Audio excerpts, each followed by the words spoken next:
Okay, well, I think it's about time that we get started. So if you can mute your mic at the bottom left-hand corner of the screen, that will prevent any feedback. When we get to questions at the end, you can definitely unmute your mic then and ask those questions. But in terms of working through this webinar, keeping it muted until the end when we have time for questions is really the best way to go.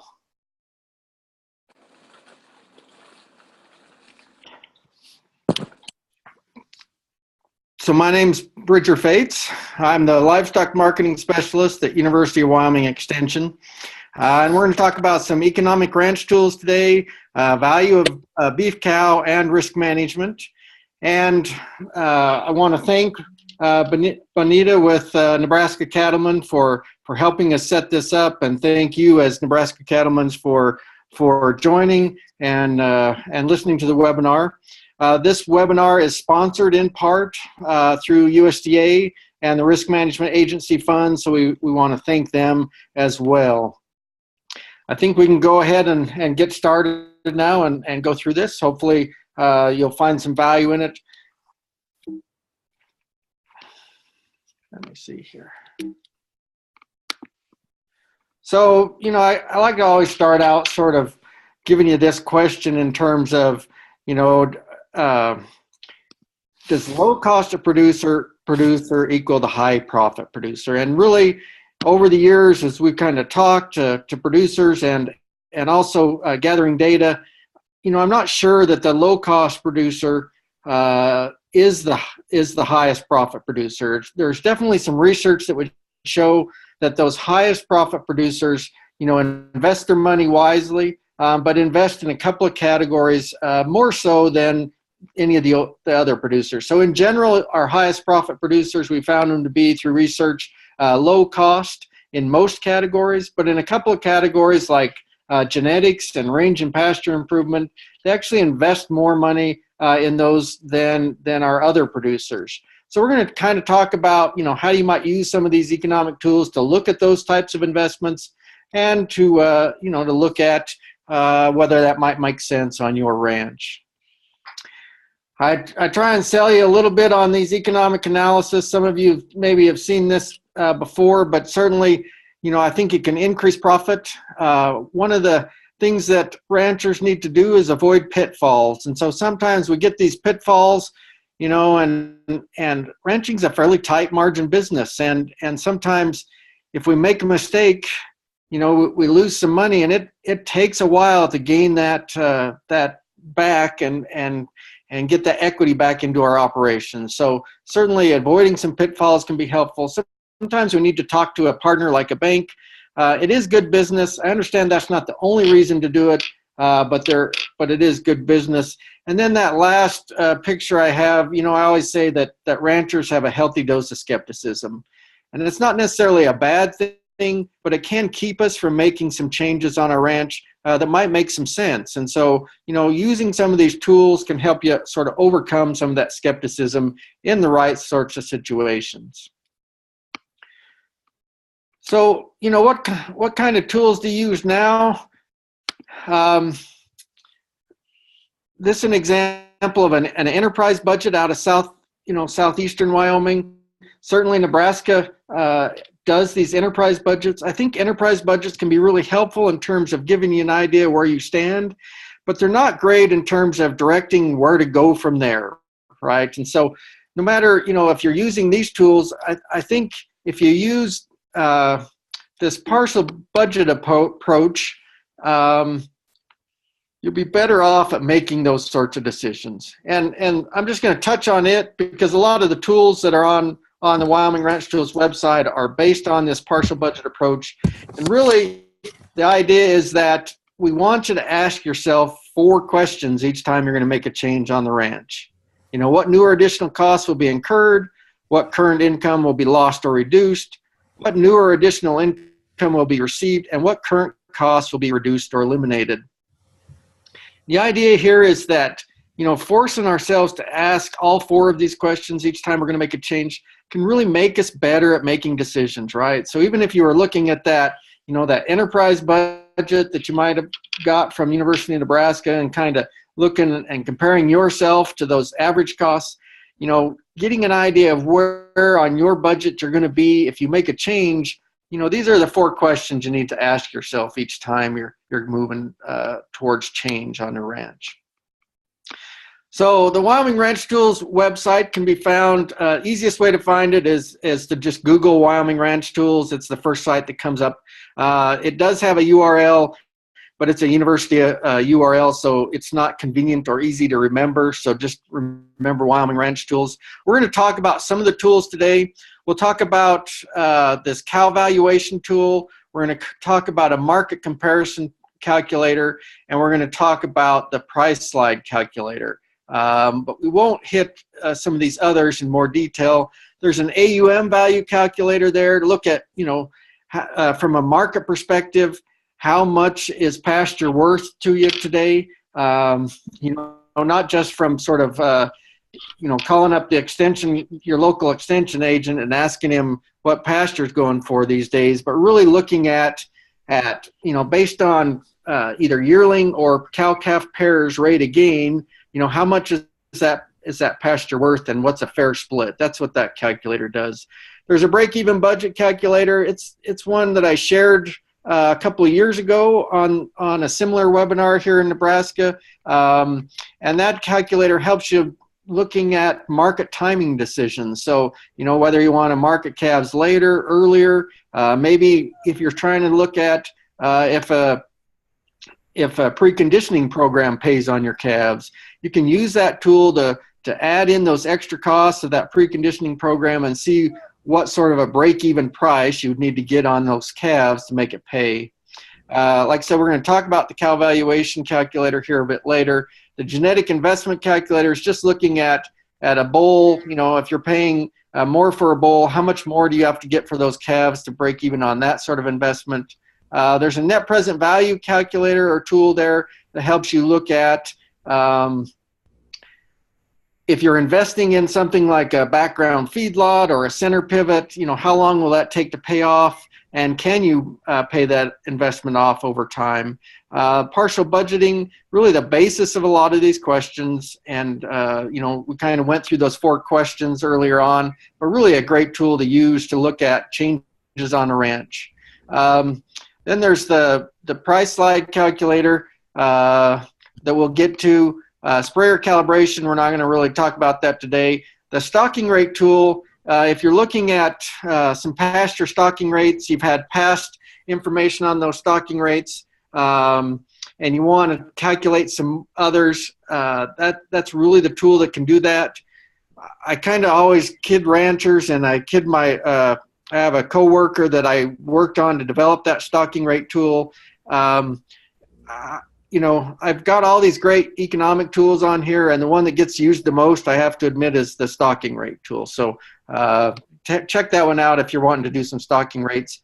I'm in this office, and it looks like the lights shut off on me automatically. So I'm going to stand up, get the lights back on, and then we'll move on with the webinar.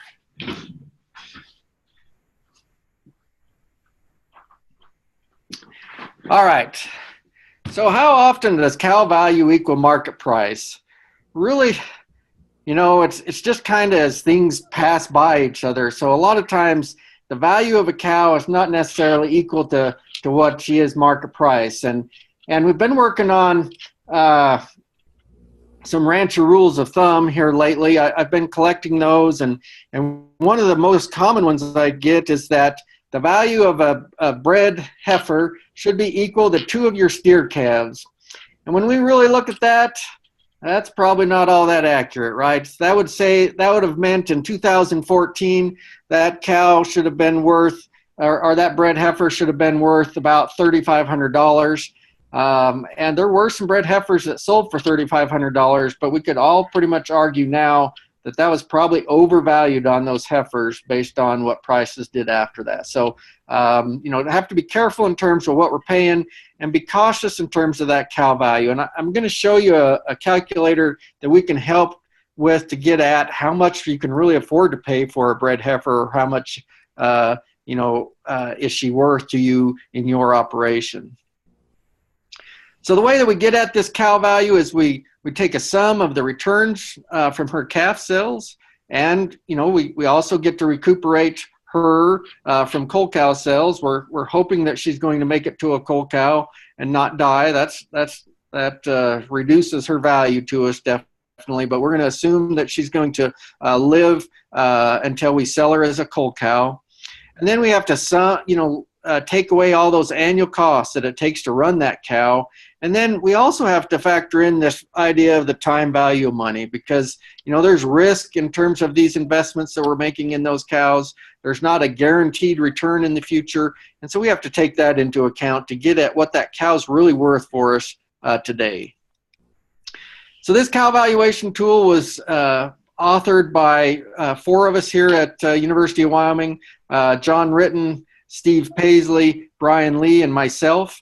So we designed this tool, and it's been a real popular tool that producers have used and been able to utilize quite well.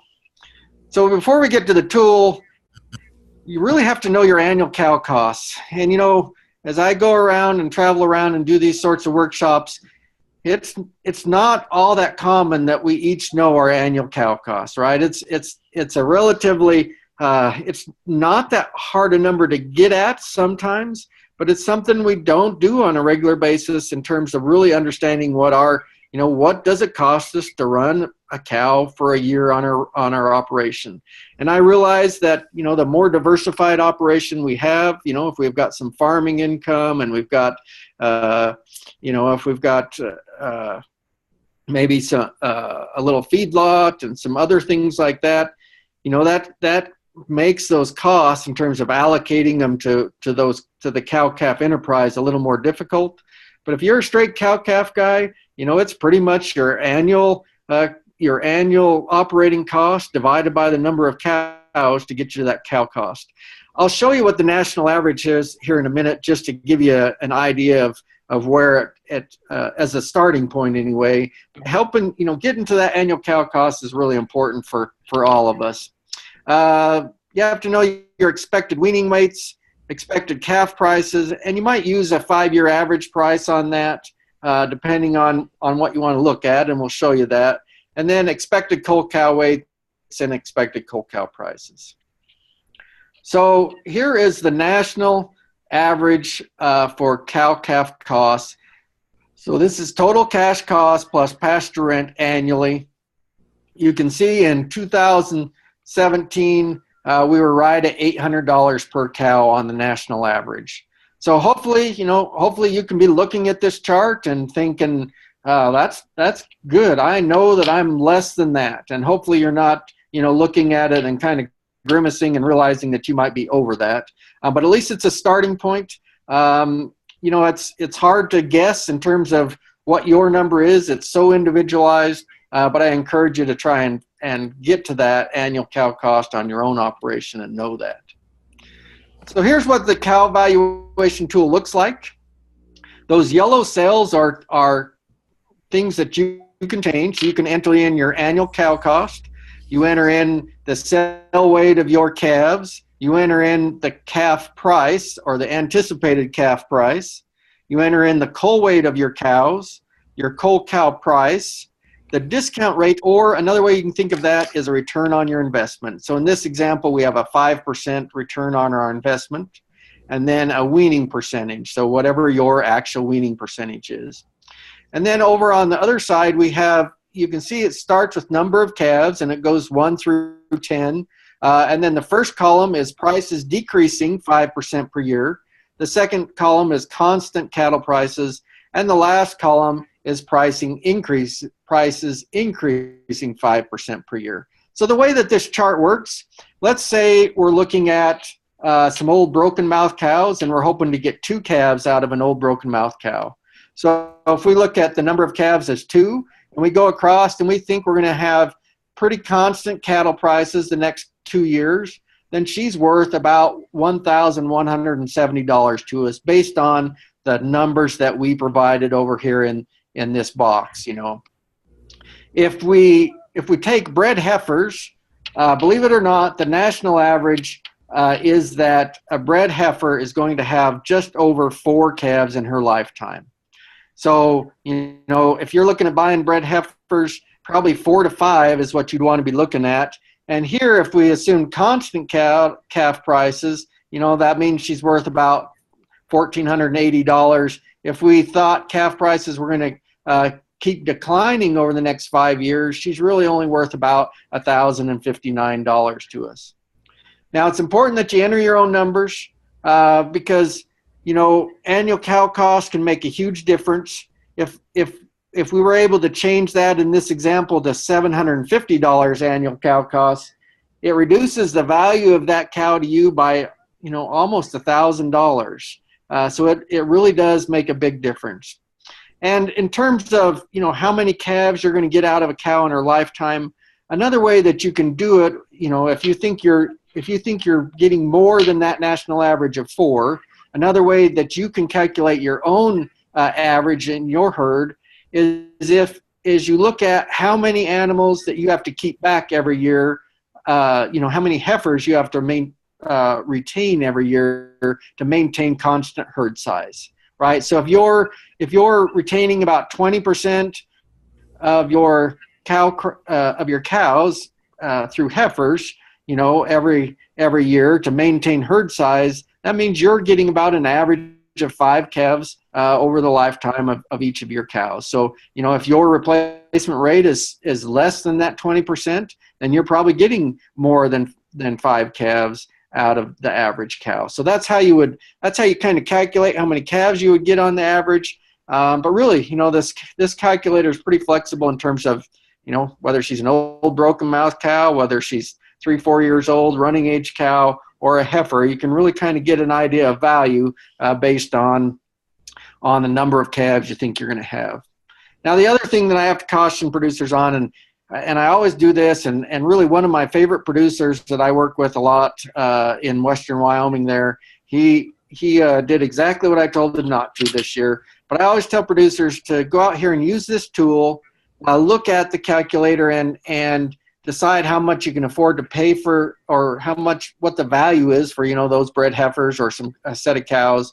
Then go out and find the cows. Don't go out and find the cows first and then come and use this calculator and play with the numbers until it tells you that you can buy those cows at the price you paid and it was a good deal, right? So that's what that producer did this year, and he even chuckled.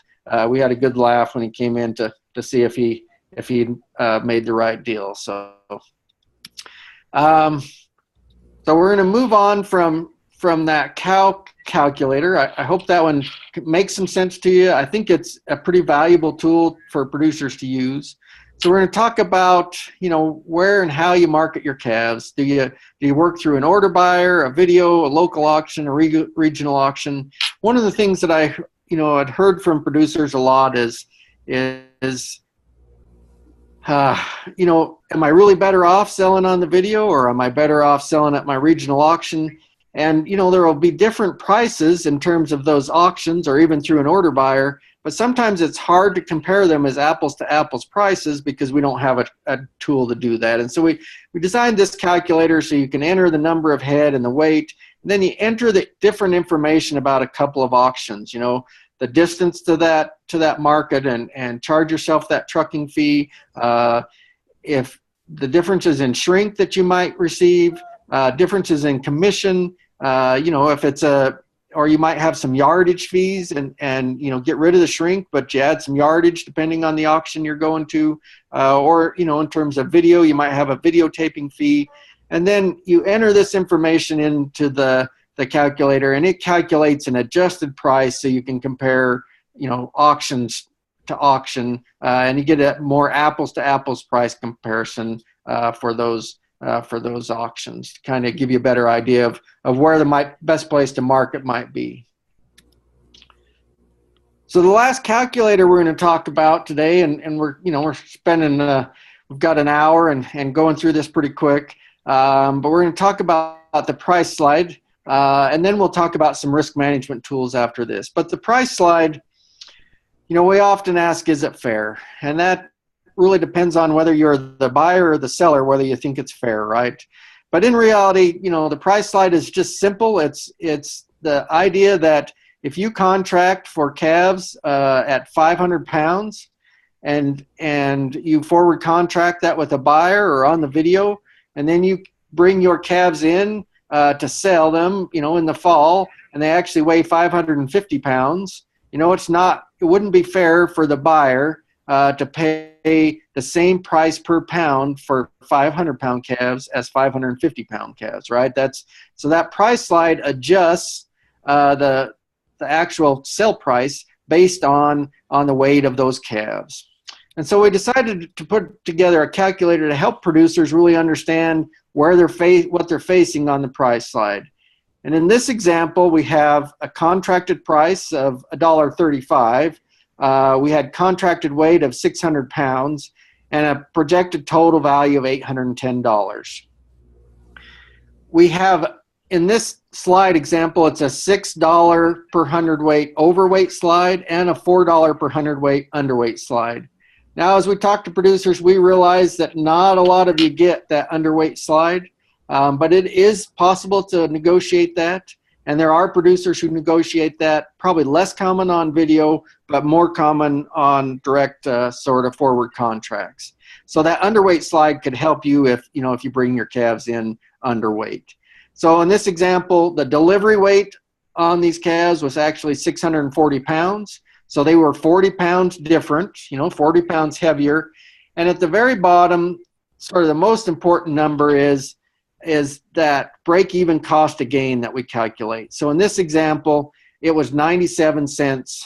So if you had these calves and you're trying to decide whether you should sort off your top end so that you don't get, so that the price slide didn't hit you, the way that you can use this calculator is, as long as your break-even cost of gain is less than 97 cents, so as long as you're putting that extra 40 pounds on those calves for less than 97 cents a pound, then it's okay for the slide to hit you, right? That's if it was costing you $1.05 to put those 40 pounds on, then you would definitely want to sort off that top end of your calves and try and get closer to that 600-pound contracted weight. So that's the idea with this calculator. It really helps you manage that price slide in terms of when you get to time to sell, do you want to sort that top end off? Do you want to sort the bottom end off?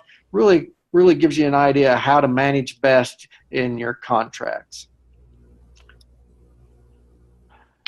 So a lot of these tools that we've been talking about in calculators, it is price is a big variable, and understanding and being able to project price is really important. One of the tools that I use is beefbasis.com. I better get the lights again here. Okay, so beefbasis.com is if you click on the forecasting tool, you can see that this is what comes up, this feeder cattle basis forecast. You can select your state, Nebraska. You can select a couple of different auction barns in Nebraska. In this example, I selected Ogallala. You select the sex, you select the frame and the grade and the weight of the cattle and the head. This tool automatically goes out and pulls the feeder cattle futures price for you and the corn futures price. And then you select over here on the right-hand side your expected sell date, and you hit run, and it'll calculate a forecasted price and basis for you. This model's not 100% accurate. If it was, we'd all just use this, and we'd be able to lick this ranching business, and it'd be pretty easy.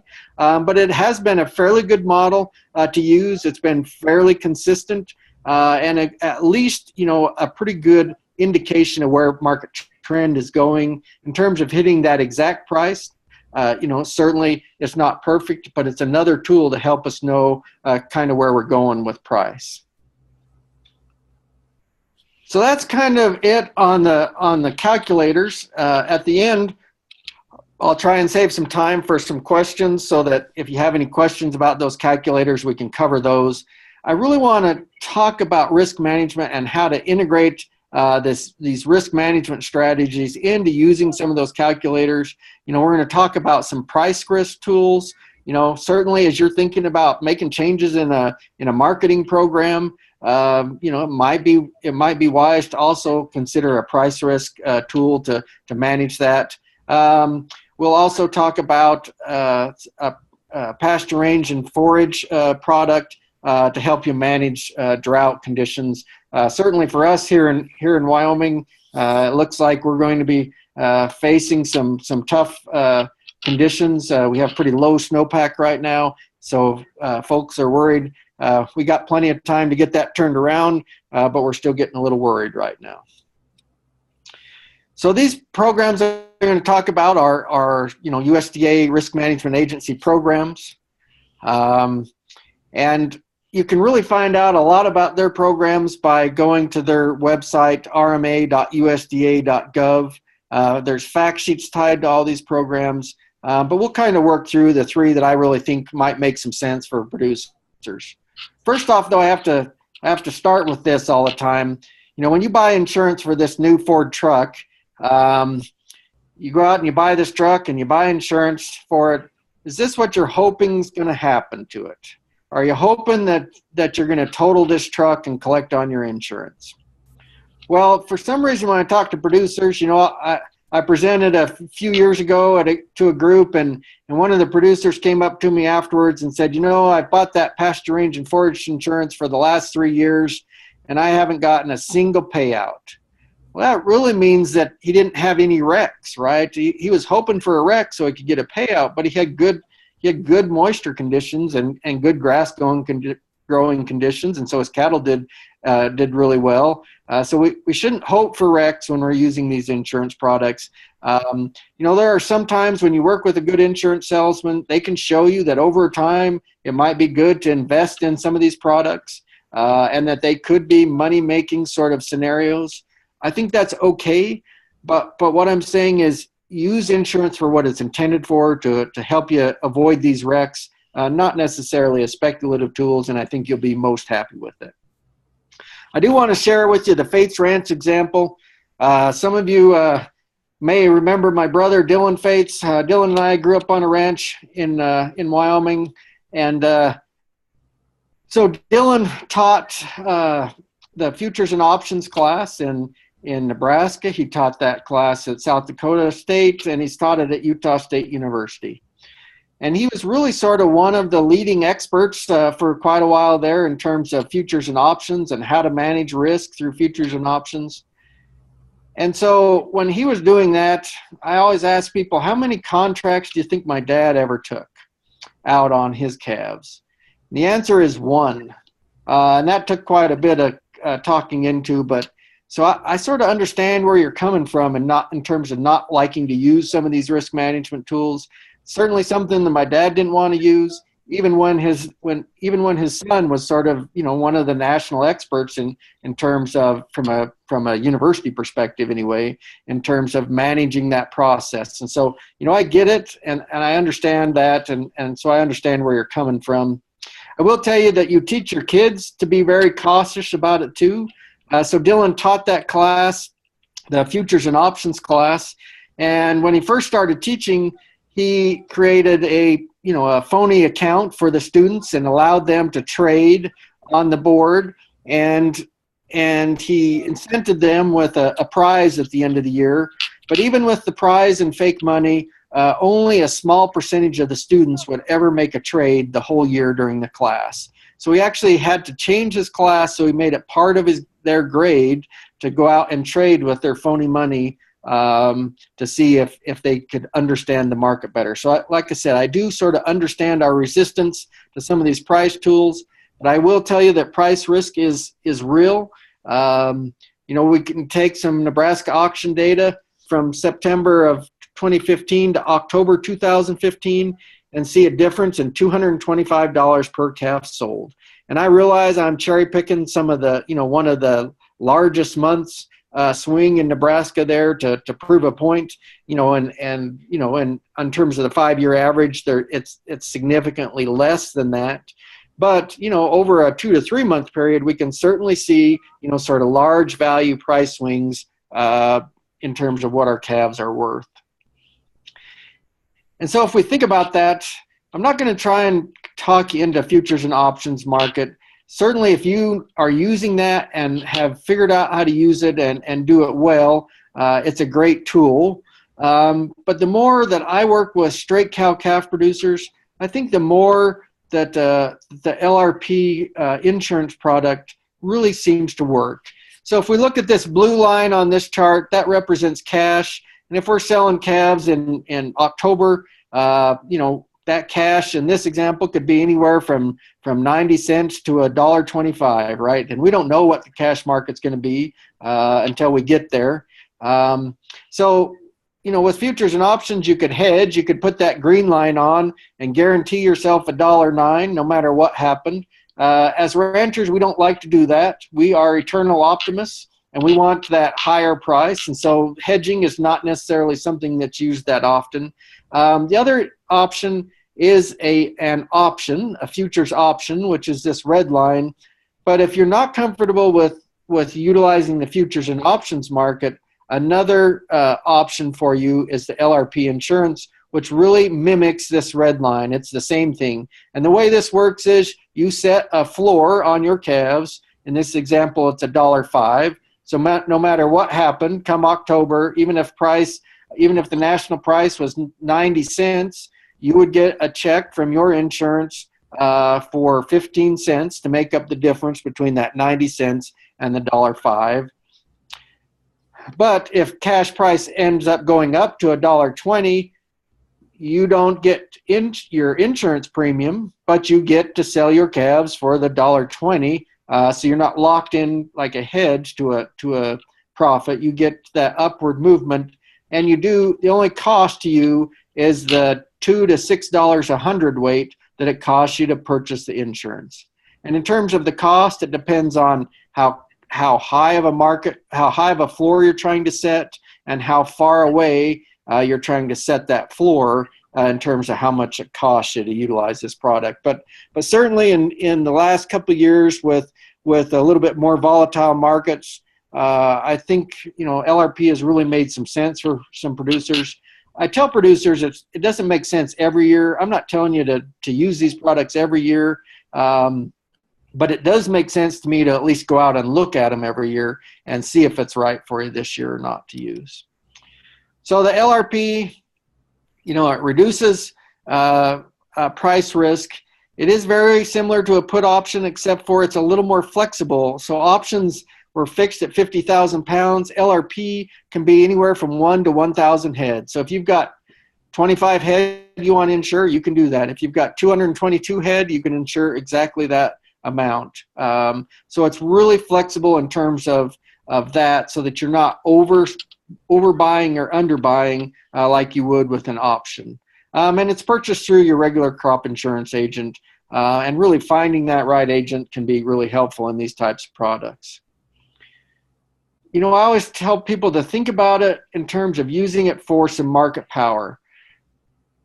In ranching, we invest all of this money into our calves, right? That whole year, we sink all this money, all this time, all this resource, and when it gets time to sell our calves, even if the market's going down, there's this huge pressure to get those calves sold, because if we don't get them sold, all of that cash that we have at risk, all that labor, could go down the drain. And so there's this huge amount of pressure to do that. I think if you utilize some of these risk management tools, it certainly doesn't take that pressure completely away, but it does ease it somewhat. If you've got a floor price set on that national floor price, and you can utilize that to sort of, to give you a buffer, if price is going down and your calves are ready, maybe you can afford to wait 2 or 3 weeks, or even a month or two, depending on your resources, for a market rebound, when you have that ability to have that price floor set. So that's kind of why I encourage producers to think about it. The other nice thing about the LRP insurance is that you don't actually have to sell your calves. So it's really dependent on that national price. If the national price that you insure goes below what you insured it at, you collect a premium. If it doesn't, you don't, regardless of how much or when you sell your calves. You do have to own your calves up to I think it's 3 weeks before the contract expires, just so that people can't just use these insurance tools as speculative tools. So you actually have to own the cattle when you place the insurance on them. But in terms of selling them, that's up to you when you sell them, regardless of what your contract is set at. So if we look at a feeder cattle example, if we're expecting to sell 100 head of calves, and we expect a sell date of November, wow, I need to change that date, right? November 2010 there. But we're looking at selling in November. The expected ending value was 126.42. Our coverage price that we can set is 120.94. In this example, it cost us $1.70 to do that. It cost us 0.0172, so that cost per hundredweight is $2.07. So our coverage price is that we said is 120.94, and it cost us $2.07 to do that. So in the actual result from this example, if the actual ending value was 122, then we don't get paid. We paid a coverage price of 120. The actual ending value is 122. So we sell our calves for $1.22, and then we subtract out that $2.07 that we paid for those calves. If we look at a lower scenario where the actual ending value ended up at $1.1550, that's below the 120.94 coverage price that we insured for. So we get an indemnity payment of $5.44, so that we end up with, we still had to pay that $2 in premium to get it, but we get a $5.44 indemnity payment. So that's the way it works. It's fairly simple, fairly simplistic, but it can be a nice tool for producers to use. The next risk management tool I wanted to talk real quick about is this Pasture Range and Forage. I don't know how many of you have utilized this. It can be a great tool for producers. And I'll show you some data in terms of Nebraska producers that used it in the last couple of years anyway. So you can either insure forage for grazing purposes or haying purposes. It's an area plan. There's not individual coverage, and it's based on a rainfall index.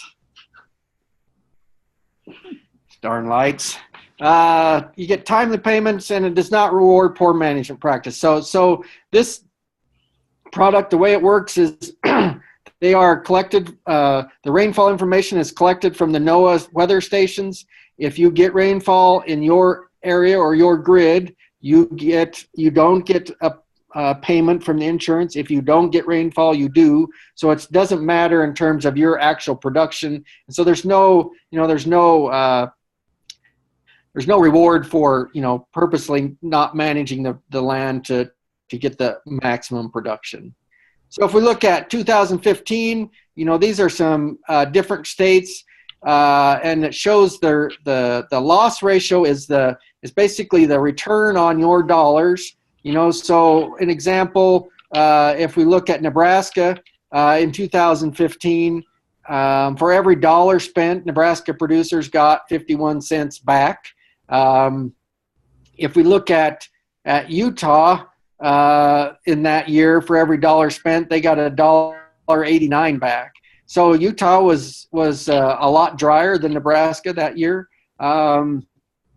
If you look at Wyoming, we were really wet that year. We only got 14 cents back for every dollar. If I showed you Nevada results for this year, it was like $2.57 that they got back. And so, it really depends on whether you get rain or not, whether this product can work for you. But certainly, it can be a valuable tool. And the way that I always work with producers to use it is really think about it in terms of if you've got some real bottleneck pastures, a pasture that you have to be in at a certain time of year, and if you don't get rainfall, you're going to have to be either buying hay or scrambling to find other pasture. There's a financial hit there. And so utilizing some of these insurance products to minimize that hit can be helpful. All of the states are on this rainfall index since 2016. The rainfall comes from the NOAA centers. Your grid is a 17 by 17 mile grid, and you have to insure at least two 2-month periods when you're utilizing this product. If you go out onto the RMA website, the USDA.RMA.gov website, you can find the grid that you're in. You just use this grid ID locator, you enter in your address, and it tells you the grid you're in. And then the nice thing is you can look at this historical indices tool, and it will actually tell you historically, what the rainfall has done and whether that insurance would have paid or not. And then there's some other decision support tools. I will also say that, depending on the crop insurance agents you work with, some of the crop insurance agents have a much more sophisticated decision support tools and are really good, just like everything, you have to find somebody that you can trust and work with. But some of their decision support tools can really narrow in on your grid, your 17 by 17 mile, and show you, what your return on your investment is going to be if you utilize this in a 10-year time frame, or if you're just utilizing it in a 3 to 5 year time frame. They have some really good tools to help you understand whether this is something that's right for you or something that's not right for you to look at this year. So if you're interested in these products, I went through them pretty fast. You can go to my website, masterstockman.com, and we have, and click on the Crop Insurance 101 page. And there's a couple of webinars just specifically on these products that describe in detail. They also walk you through a step-by-step process of how you would look at them, and how to go about doing them if you're interested. So that's available to you. Again, you go to masterstockman.com and click on the Crop Insurance 101 page. You can get that in either English or Spanish when you get there. So I had attempted to do an online evaluation with you guys tonight, but technology has failed me. And so we will send out an evaluation to everyone. And if you could, please return an evaluation to me. It's really helpful in terms of managing these grants and being able to offer these programs to you, and really helpful in terms of what we do next year and going forward. So that's helpful for us. The other thing that I will tell you, that's available on that. Let me go back to this slide. Go back here on the masterstockman.com page. There's also a LRP insurance challenge. So if you're interested in learning more about the LRP, if you go out to the challenge, it will walk you through how to look at what the current offer price is and how to look at what you think the market price is going to be and compare those. And if you'll fill out that page and submit it to me at the end of this, at the end of each of these webinars, I select one person randomly and give them a $50 gift certificate. So last month, or I guess a month and a half ago, when I presented there in Kearney, Nebraska, at the Nebraska Cattlemen's, we had a few people that got on and did the challenge, and so I'll be sending one of them a Cabela's gift card. But so if you guys want to learn more about the LRP product, you can go on to masterstockman.com, click on the LRP challenge, fill that the information that it asks you to fill out, and submit it, and it just comes to me. It doesn't go anywhere else. And I select one person at random and send you a $50 gift card from Cabela's. So that's another option you have in terms of learning more about these products. So with that, I'll stop the presentation, and we'll if there's any questions that I can answer, I'd be happy to answer them. So if you want to ask a question, you just go down to that microphone in the bottom right-hand corner and unmute it, and you can ask a question.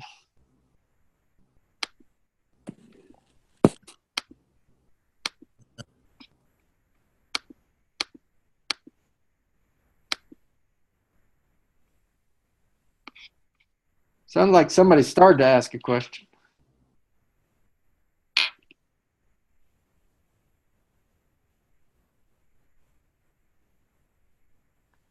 Well, I will tell you this.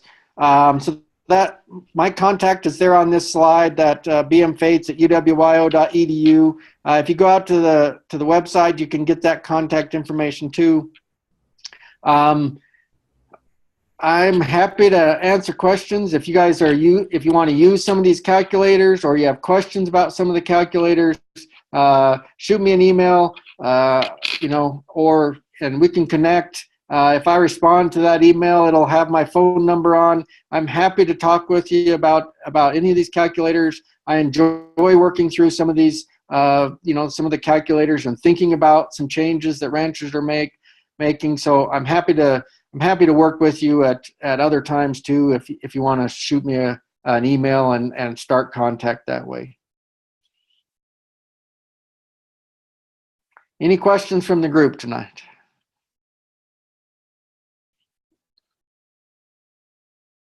Well, thank you for joining us.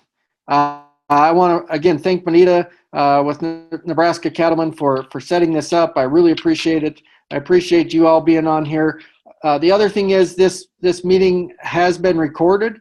So if you want to go back through and listen to me twice, I can't imagine why you would want to listen to me twice. But if you do, we'll send that link out as well, and so that you can watch that, or if you have some friends that you think it might be helpful to them, it will be recorded, and we'll have the link sent out through Nebraska Cattlemen so that you can watch it or have a friend watch it. And I guess with that, I thank you guys for joining, and that'll be it for tonight.